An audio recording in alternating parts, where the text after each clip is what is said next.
Along the same lines, there have been issues in the past of eligibility. There's been issues of all kinds of fraud being perpetrated by people who have gone forth as candidates that didn't qualify. Is that actually the job of the Secretary of State, to do the vetting process? Who's actually responsible for vetting these candidates? Well, it is the responsibility of the Secretary of State. Ultimately, it falls upon the Secretary of State's shoulders to guarantee the people of Georgia that everyone listed on the ballot is eligible, is qualified constitutionally to be running for the office for which they're running.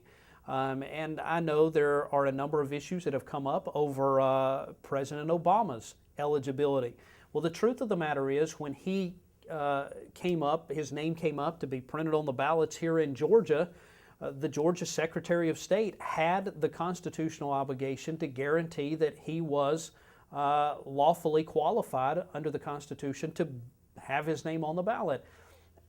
I do not know, I have no way of knowing with my knowledge on the matter whether he has a birth certificate or not, but she had the opportunity to demand to see those requirements that he is a natural born citizen. And then you have the issue of his father's citizenship. So is he actually a citizen of the land anyway, considering the fact of his father's citizenship? So there are many different issues, or at least a couple of different issues in just that one instant alone, that could have been, and I think should have been, more closely scrutinized by the Secretary of State. And that is the Secretary of State's obligation. So I'm very disappointed that our Secretary of State did not do a better job in vetting the candidates in the past presidential election, but that's just one example, and I think it just shows us the importance of that office and that responsibility. Well, along those lines, the thing that everybody really wants to know about is ultimate responsibility. On whose shoulders does it finally rest to make sure that our elected officials do as they are chartered to do, as they are contracted to do by virtue of their oath of office? They have a contract with the people. What happens when they break that contract by not performing their duty? What redress do the people have? Well, there are several recourses that the people have when elected officials do not do their patriotic and constitutional job. Of course, there is the recall process, which is seldom, if ever, used. Another part of that process, though, is term limits. I have to tell you that I have in the past not been a fan of term limits, because I'm one of those who always said, well, the ballot box is the term limit here in America, and if people do not like what they have, they should go vote someone else into the office.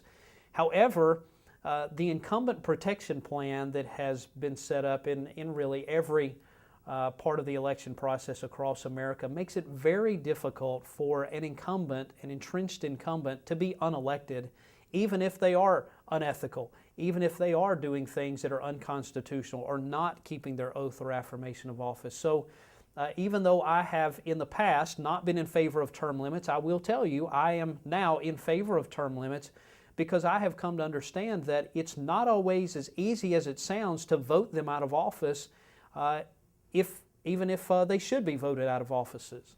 So I am in favor of term limits. I'll also agree. I know some of your viewers have brought up the concept of grand juries, both the traditional grand jury that we're familiar with in our county courts. I know there's a move across America to initiate citizen grand juries of a different sort that would actually call into question other constitutional officers, both at the state and national level. And I think anytime we can get citizens involved in the process, then we're simply returning power back to where our founding fathers intended it to be in the first place.